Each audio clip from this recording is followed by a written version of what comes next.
Karibu katika taarifa zetu za habari za asubuhi ya leo kutoka Congo Post News. Mimi ni mwandishi wako nikikuletea mtasari wa matukio muhimu yaliyojiri ndani na nje ya Jamhuri ya Kidemokrasia ya Kongo. Katika vichwa vya habari vya leo, hali ya taharuki yaendelea kutanda katika eneo la Biriko wilayani Walikale, ambapo wakazi wengi wamekimbia makazi yao kufuatia mapigano kati ya makundi ya simu ya wazalendo. Shirika la Afya Duniani WHO la kabidhi tani 16.5 za vifaa vya matibabu na dharura ili kusaidia au kuimarisha mapambano dhidi ya mlipuko wa Ebola aina ya Bundibugyo nchini Jamhuri ya Kidemokrasia ya Kongo. Bunge la Taifa na Seneti zapitisha rasmi sheria zinazosimamia uandaaji wa kura ya maoni nchini Jamhuri ya Kidemokrasia ya Kongo baada ya kuondoa tofauti zilizokuwepo kati ya taasisi hizo mbili. Katika mji wa Uvira, daraja la Kavimvira linalounganisha mitaa ya Kavimvira na Kasenga la poromoka baada ya lori lililokuwa limebeba mzigo mkubwa wa mabati kulivuka. Na katika habari za michezo, wakazi wa Uvira wameonyesha furaha kubwa baada ya timu ya taifa ya DRC Leopard kufukuzu kushiriki katika kombe la dunia la mwaka wa 2026 baada ya miaka makumi tano na mbili tangu ushiriki wake wa mwisho kwenye mashindano hayo. Na baada ya kusikiliza taarifa zetu mbalimbali kutoka mashariki mwa Jamhuri ya Kidemokrasia ya Kongo, basi tutakuunga moja kwa moja na habari za kimataifa. Hizo ni baadhi ya habari kuu tulizokuandalia asubuhi ya leo. Endelea kuwa nasi kwa taarifa kamili na uchambuzi wa kina wa kila tukio. Mimi jina langu ni Idi George. Karibu tuendelee kwa pamoja. Tuanze na habari kutoka huko mjini Lubumbashi, ambako Jenerali Edi Kapene aweka majeshi katika hali ya tahadhari kutokana na vitisho vya kiusalama. Mamlaka za kijeshi katika mji wa Lubumbashi mkoani Okatanga zimechukua hatua za kuimarisha ulinzi kufuatia kuongezeka kwa wasiwasi kuhusu hali ya usalama katika baadhi ya maeneo ya Jamhuri ya Kidemokrasia ya Kongo. Kamanda wa eneo hilo la ulinzi, General Edi Kapene, ametangaza kuwekwa kwa vikosi vilivyo chini ya amri yake katika hali ya tahadhari ya juu ili kukabiliana na vitisho vyovyote vitakavyoweza kuhatarisha usalama wa wananchi na mipaka ya taifa. Akizungumza mbele ya wanajeshi na maafisa wa jeshi, General Edi Kapene amesitiza umuhimu wa nidhamu, umakini na utayari wa vikosi vya ulinzi katika kipindi hichi ambacho nchi inaendelea kukabiliana au kukabili changamoto mbalimbali za kiusalama. Alieleza kuwa jukumu la jeshi ni kuhakikisha ulinzi wa raia pamoja na kulinda mipaka na mamlaka ya taifa dhidi ya tishio lolote. Hatua hiyo inakuja wakati ambako hali ya usalama mashariki mwa Jamhuri ya Kidemokrasia ya Kongo inaendelea kuwa chanzo cha wasiwasi kutokana na shughuli za makundi yenye silaha katika baadhi ya maeneo ya Kivu Kaskazini na Kivu Kusini. Ingawa Lubumbashi ipo mbali na maeneo ya mapigano, mamlaka za kijeshi zinaona umuhimu wa kuwa tayari wakati wowote ili kuzuia adhari zote zinazoweza kujitokeza.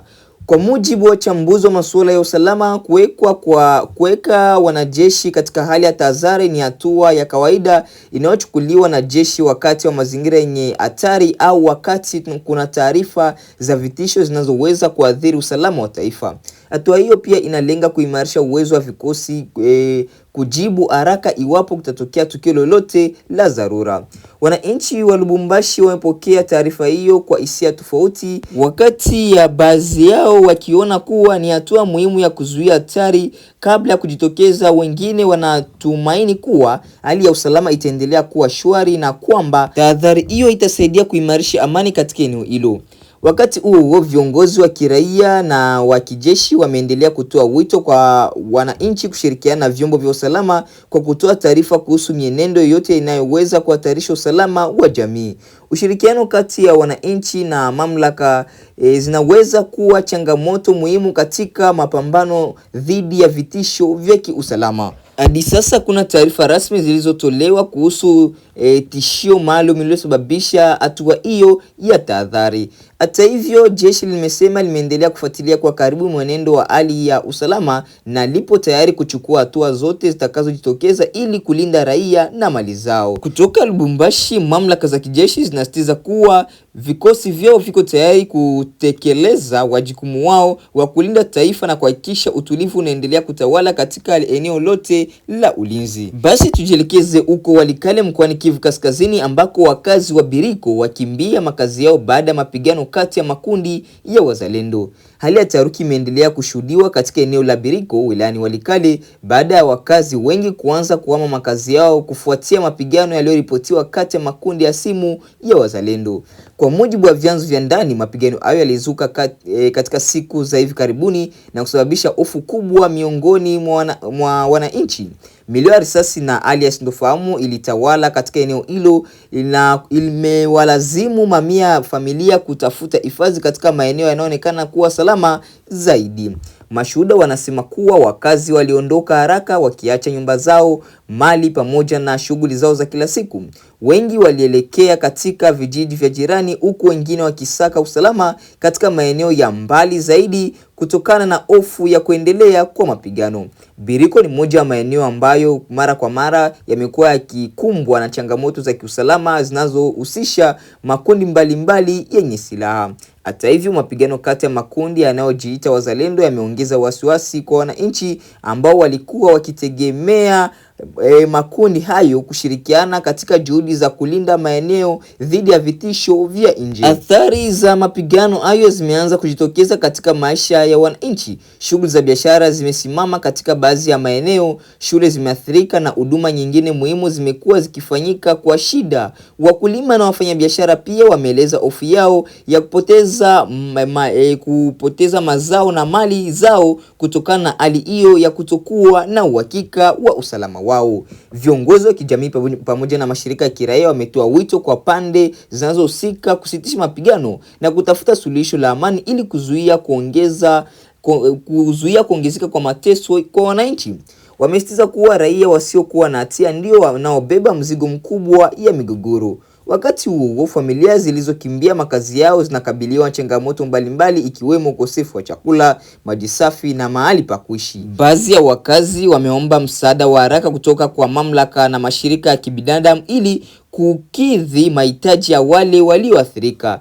Hadi sasa hali halisi ya idadi ya watu waliokimbia pamoja na kiwango cha uharibifu uliosababishwa na mapigano hayo bado haijabainika au haijajulikana rasmi.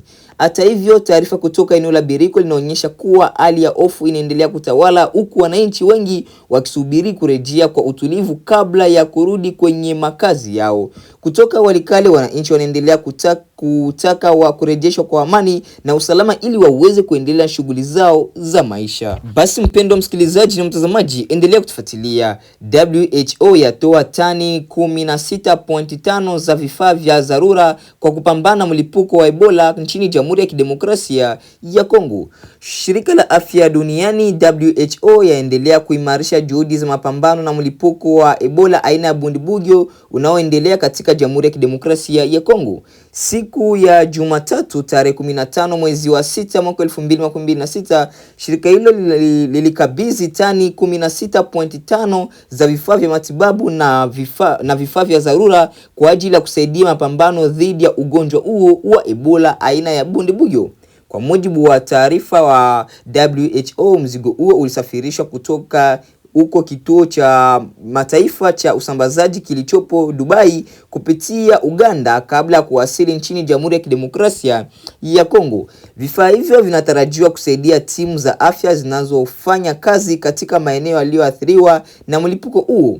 Msaada huu unakuja baada ya WHO kutuma awali tani 4.6 za vifaa vya dharura pamoja na zaidi ya vipimo 200 vya uchunguzi wa haraka wa ugonjwa huo wiki 2 zilizopita. Lengo ni kuimarisha hatua za kuzuia maambukizi, kuboresha huduma za matibabu na kusaidia uchunguzi wa ugonjwa katika maeneo yaliyoathirika. Vifaa vilivyowasilishwa vitasaidia kuongeza uwezo wa timu za afya zilizo mstari mbele katika kukabiliana na Ebola.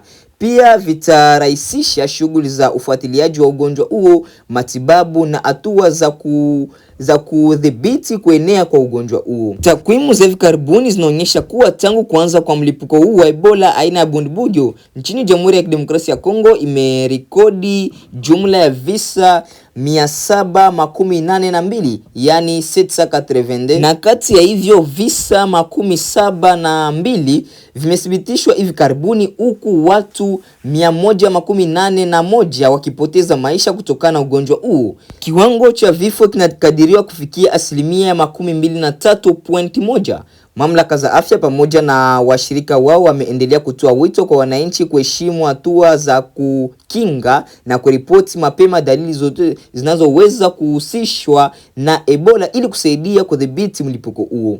Huko juhudi za mapambano zikiendelea, msaada wa WHO unatajwa kuwa mchango muhimu katika kuimarisha uwezo wa Jamhuri ya Kidemokrasia ya Kongo wa kukabiliana na ugonjwa huo na kuokoa maisha ya wananchi. Tuendelee na habari kutoka nchini Jamhuri ya Kidemokrasia ya Kongo, ambako bunge na seneti zapitisha sheria za kuandaa kura ya maoni nchini Jamhuri ya Kidemokrasia ya Kongo. Hatua muhimu imepigwa katika mchakato wa kisheria nchini Jamhuri ya Kidemokrasia ya Kongo baada ya bunge la taifa na seneti kufikia makubaliano ya kupitisha rasmi sheria zinazosimamia uandaaji kura ya maoni maarufu kama referendum. Kupitishwa kwa sheria hiyo kunafuatia majadiliano na tofauti za mitazamo zilizokuwa zimejitokeza kati ya mabunge hayo mawili kuhusu baadhi ya vipengele vya maandishi ya sheria. Baada ya mashauriano na marekebisho yaliyofanyika, taasisi hizo mbili zimefikiana na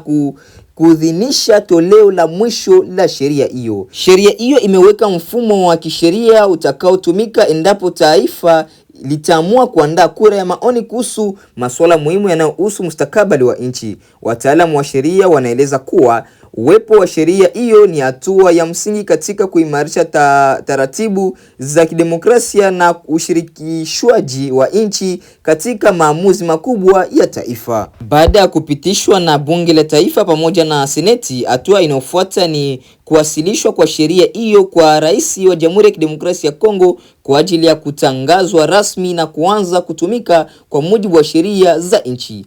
Mara tu itakapochapishwa katika gazeti rasmi la serikali, itakuwa sehemu ya mfano wa kisheria ya Jamhuri ya Kidemokrasia ya Kongo. Hata hivyo, kupitishwa kwa sheria hiyo hakumaanishi moja kwa moja kuwa kura ya maoni itafikiwa mara moja. Serikali na taasisi husika bado zinapaswa kuamua ikiwa kuna haja ya kuitisha referendum na kubainisha mada au masuala yatakayowasilishwa kwa wananchi kupigwa kura. Wakati baadhi ya wadau wakikaribisha hatua hiyo kama ishara ya kuimarika kwa taasisi za kidemokrasia, wengine wanasisitiza umuhimu wa kuhakikisha kuwa mchakato wote wa kura ya maoni unafanyika kwa uwazi, ushirikishwaji na kwa kuheshimu katiba ya nchi.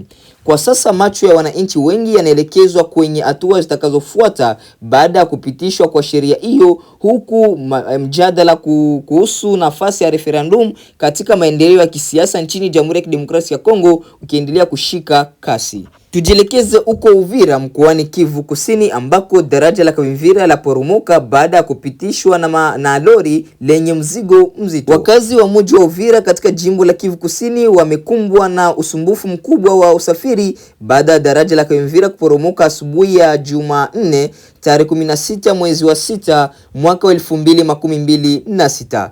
Daraja hilo lilikuwa likiunganisha mitaa ya Kavimvira na Kasenga na ni moja ya miundombinu muhimu yanayotumiwa kila siku na wananchi pamoja na wafanyabiashara katika eneo hilo. Kwa mujibu wa taarifa kutoka vyanzo vya eneo la tukio, ajali hiyo ilitokea wakati lori ilikuwa limebeba mabati kwa uzito mkubwa ulivuka daraja hilo. Inadaiwa kuwa uzito wa mzigo huo ulizidi uwezo wa daraja, hali iliyosababisha sehemu ya miundombinu hiyo kusambaratika na hatimaye kuporomoka. Mashuhuda walioshuhudia tukio hilo wanasema kuwa daraja hilo lilianguka ghafla, jambo lililosababisha taharuki miongoni mwa wananchi waliokuwa wakilitumia wakati huo. Hata hivyo, taarifa za awali zinaonyesha kuwa hakuna mtu aliyepoteza maisha wala kujeruhiwa katika tukio hilo. Kuporomoka kwa daraja la Kavimvira kunatarajia kuathiri kwa kiasi kikubwa usafiri na shughuli za kiuchumi kati ya maeneo ya Kavimvira na Kasenga. Wananchi sasa wamelazimika kutafuta njia mbadala, huku wakisubiri hatua za mamlaka husika za kurejesha mawasiliano kati ya pande hizo mbili.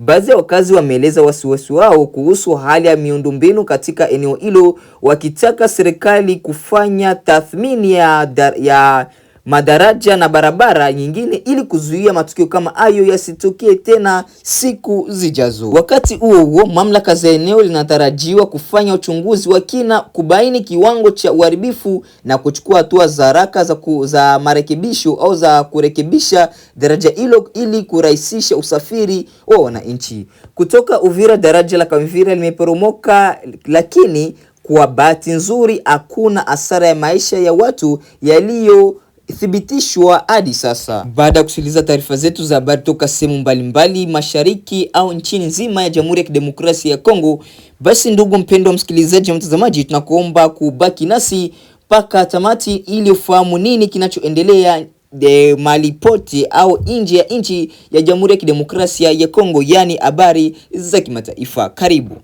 Bila shaka kile ambacho tumekuwa tukikizungumza mara nyingi kuwa hakuna makubaliano yoyote ambayo yanaweza ikafunga hiki kitu, kwa sababu inafahamika wazi kabisa kuwa vita ni ya Israeli, sio ya Marekani. Marekani ni mwakilishi wa Israeli kwenye vita. Sasa Marekani anataka kumaliza vita yeye na Iran, na wakati Donald Trump akionyesha kuwa si kuwa Israeli ana nafasi ya kuamua, isipokuwa anaweza kupewa taarifa. Sasa unaona kile ambacho Donald Trump amekizungumza kuwa tulikuwa tumebaki ndani ya saa moja tu tusaini makubaliano. Nimeshtushwa sana na mashambulizi ya Israeli yaliyopiga Beirut. Ni kitu ambacho kilikuwa wazi kabisa na kilichotarajiwa, kwa sababu ukweli wazi, hakuna makubaliano yoyote yatayofungwa kati ya Marekani na Irani ambayo yatatoa nafuu kwa Netanyahu na Israeli au yatatoa ishara ya ushindi kwa Israeli. Hakuna hayo makubaliano. Dr. Mende, kwa faida ya msikilizaji, nini baadhi ya masuala yaliyopo ndani ya mkataba huu ili uweze kusainiwa? Kuna masuala makuu matatu ambayo nadhani yapo katika makubaliano hayo, ambayo moja ni Iran inatarajiwa kutoa uhakikisho kuhusu mpango wake wa nyuklia, lakini la pili ni Marekani inaweza kulegeza baadhi ya vikwazo na kuruhusu fedha za Iran zilizozuiliwa nje kuachiliwa, lakini mwisho kabisa nadhani kuna hili swala la ukanda ambao ni kupunguza mvutano wa kikanda ikiwemo Lebanon na Hezbollah, lakini kwa kiasi kikubwa pia kuna mpango mwingine wa kufungua mlango wa Hormuz kama njia mojawapo ya kuondoa ule mkwamo ambao umekuwepo hapo awali.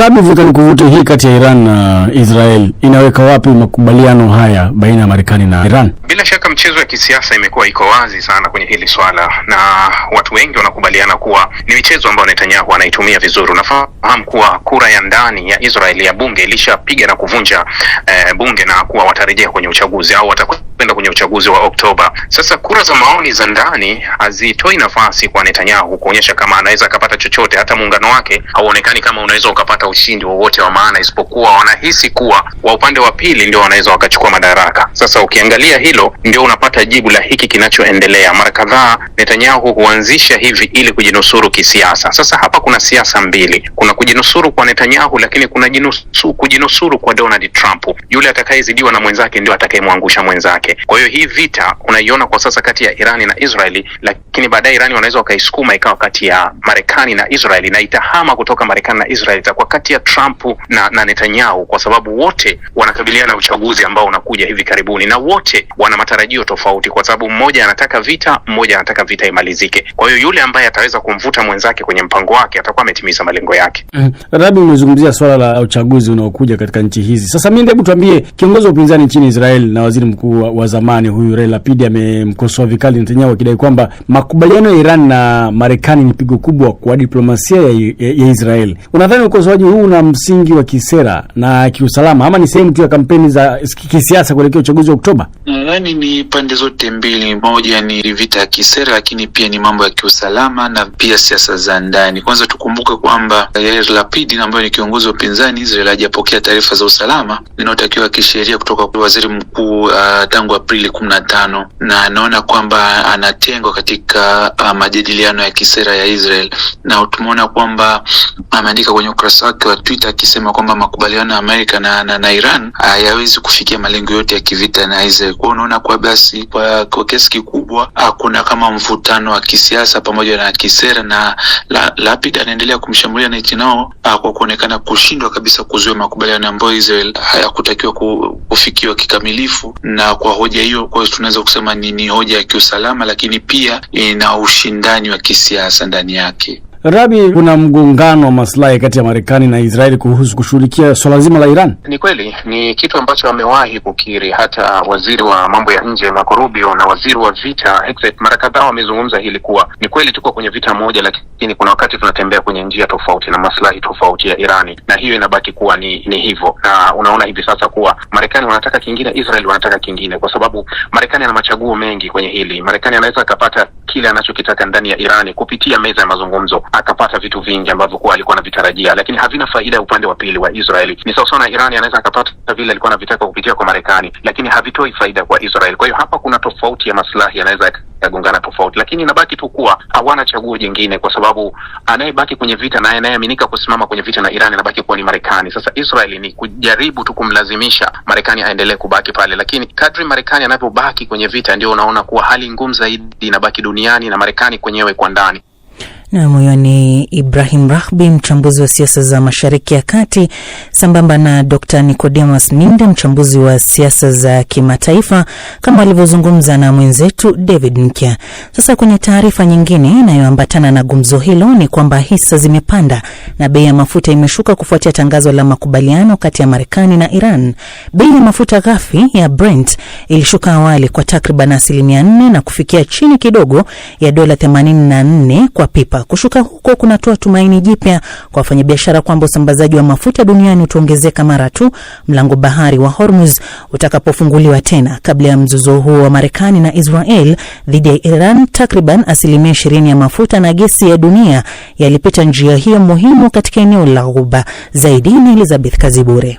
Bei ya mafuta duniani imeshuka kwa kiwango kikubwa, huku masoko ya hisa yakiongezeka baada ya Marekani na Iran kutangaza kuwa zimefikia makubaliano ya awali ya kumaliza vita vilivyodumu kwa miezi kadhaa. Rais wa Marekani Donald Trump amesema makubaliano hayo yatawezesha kufunguliwa tena kwa mlango wa bahari wa Hormuz, njia muhimu ya usafirishaji wa mafuta na gesi duniani. Kupitia ujumbe aliouchapisha kwenye mitandao ya kijamii, Rais Trump amesema kwa kifupi, na hapa namnukuu, mafuta yaanze kutiririka tena, mwisho wa kunukuu. Kutokana na tangazo hilo, bei ya mafuta ghafi ya Brent ambayo hutumika kama kipimo cha kimataifa cha bei ya mafuta imeshuka kwa 4.7 na kufikia dola 83.24 kwa pipa. Wakati huo huo, masoko ya hisa barani Asia na Ulaya yamepanda kwa kasi, huku wawekezaji wakipokea kwa matumaini habari za makubaliano hayo. Pakistan, ambayo imekuwa ikihusika katika juhudi za upatanishi kati ya Marekani na Iran, imesema hafla rasmi ya kusainiwa kwa makubaliano hayo itafanyika tarehe 19 Juni nchini Uswizi. Naibu waziri wa mambo ya nje wa Iran, Kazem Garibabadi, amethibitisha kupitia mahojiano ya simu kwenye televisheni ya taifa kuwa makubaliano kati ya Tehran na Washington yamekamilika. Mambo mawili ya haraka yalitarajiwa kuanza kutekelezwa na yameanza kutekelezwa tangu usiku wa kuamkia Jumatatu. Kwanza ni kusitisha mara moja kwa vita pamoja na operesheni za kijeshi katika maeneo mbalimbali ikiwemo nchini Lebanoni. Pili ni kuondolewa na kukomeshwa kwa mzingiro wa majini uliokuwa umewekwa dhidi ya Jamhuri ya Kiislamu ya Irani na Marekani. Hatua hiyo pia ilitangazwa na Rais wa Marekani katika taarifa yake rasmi. Makubaliano haya ya maelewano yamefikiwa licha ya kutokuwepo kwa imani yoyote kwa upande wetu dhidi ya maadui wetu. Hata hivyo, wachambuzi wa masoko ya nishati wanaonya kuwa bado kuna ukosefu wa taarifa za kina kuhusu vipengele vya makubaliano hayo. Mtaalamu wa masoko ya nishati kutoka kampuni ya Vanda Insights, Vandana Hari, amesema kutokuwepo kwa maelezo kamili kunaweza kuendelea kusababisha wasiwasi na kuyumba kwa bei za mafuta katika siku zijazo. Mlango wa bahari wa Hormuz ni moja ya njia muhimu zaidi za usafirishaji wa nishati duniani. Takriban 20% ya mafuta yote yanayotumika duniani pamoja na kiasi kikubwa cha gesi asilia iliyoyeyushwa hupita katika njia hiyo. Njia hiyo ilifungwa kwa kiasi kikubwa baada ya Marekani na Israel kuanzisha mashambulizi ya anga dhidi ya Iran mnamo tarehe 28 Februari. Kufuatia kuanza kwa mapigano, Iran ilitishia kuzishambulia meli zilizokuwa zikipita katika eneo hilo, jambo lililozua hofu kubwa katika masoko ya kimataifa. kimataifa. Kabla ya vita kuanza, mafuta ya Brent yalikuwa yakifanya biashara kwa karibu dola 70 kwa pipa. Wakati wa kilele cha mzozo huo, bei ilipanda hadi takriban dola 120 kwa pipa moja kutokana na hofu ya kukatika kwa usambazaji wa mafuta duniani. Licha ya makubaliano hayo, wataalamu wanaonya kuwa usafirishaji wa mafuta kupitia mlango wa Hormuz hautarejea mara moja katika hali ya kawaida. Mchambuzi wa masuala ya mafuta kutoka kampuni ya Lipo Oil Associates, Andrew Lipo, amesema kwanza zinahitajika juhudi za makusudi kuondoa mabomu ya baharini na vizuizi vingine vilivyowekwa wakati wa vita. Kati ya hiyo inaweza kuchukua wiki kadhaa hadi miezi 6 kukamilika. Aidha, kuna idadi kubwa ya meli za mafuta zinazongoja ruhusa ya kupita katika njia hiyo, hali ambayo inaweza kusababisha ucheleweshaji wa usafirishaji hata baada ya mlango bahari wa Hormuz kufunguliwa rasmi. Kwa ujumla, tangazo la makubaliano kati ya Marekani na Iran limeleta afueni kubwa katika masoko ya dunia, likisababisha kushuka kwa bei ya mafuta na kupanda kwa thamani ya hisa. Elizabeth Kazibure, BBC, Dira Dunia. Na asante Kazibure. Mauritius Borg Hoiby, mwana wa mfalme wa Norway mwenye umri wa miaka 29 na mtoto wa binti mfalme Mette-Marit, amepatikana na hatia ya makosa mawili ya ubakaji na kuhukumiwa kifungo cha miaka 4 jela.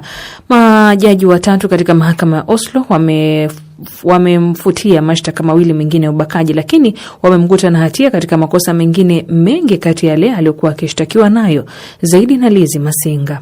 Mtoto huyo wa binti mfalme Marius Borg Hoiby hakuwapo mahakamani wakati hukumu ilipotolewa, lakini alishiriki kwa njia ya video. Waendesha mashtaka walikuwa wameomba Hoiby afungwe kifungo cha miaka 7 na miezi 7 gerezani, huku mawakili wa upande wa utetezi walikuwa wameomba apewe kifungo kifupi zaidi cha miezi 18 na huenda wakakata rufaa dhidi ya hukumu hiyo. Mama wa Marius Borg Hoiby aliolewa na familia ya kifalme wakati Marius akiwa na umri wa miaka 4. Ingawa alikulia ndani ya familia hiyo, yeye mwenyewe si mwanamfalme. Baada ya hukumu kutolewa, wakili wa utetezi wa Hoiby, Peter Sekulik, aliomba mahakama imwachilie huru mteja wake. Mtoto huyo binti mfalme, Marius Borg Hoiby, alikuwa amekanusha mashtaka yote 4 ya ubakaji, lakini majaji walimtia hatiani kwa kuwabaka wanawake wawili, akiwemo mmoja aliyebakwa katika kasri la mwanamfalme huko Skaugum mwaka 2018 na mwingine aliyebakwa katika tukio lilomhusisha mwanamke mmoja mjini Oslo mwaka 2024. Pia alipatikana na hatia ya kumdhalilisha mpenzi wake wa zamani, mwanahabari na mshawishi wa mitandao ya kijamii wa Norway,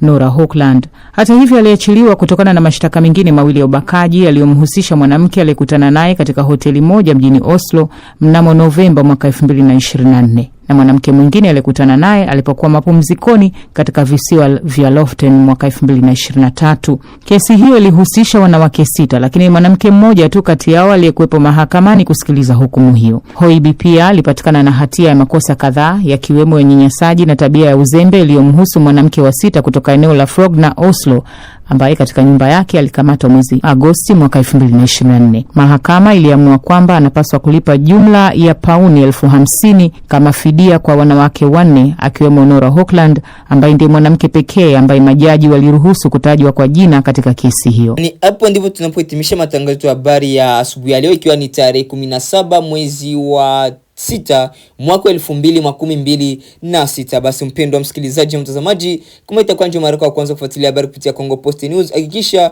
una subscribe, kulike, comment na kushare, na kwa lugha nyingine wanasema unajiabone, una comment, vile vile una partage. Basi acha tuendelee kutosha shukrani zetu za dhati kwa wote wanaoendelea kuchagua Congo Post News kama kituo chao chema na bora cha matangazo. Ni yana mazungumzo yetu ya kila siku, ni kuhakikisha tunaletea habari sahihi tanzo kuaminika, vile vile kwa muda mwafaka. Basi tukutane katika taarifa zetu za habari zifuatavyo.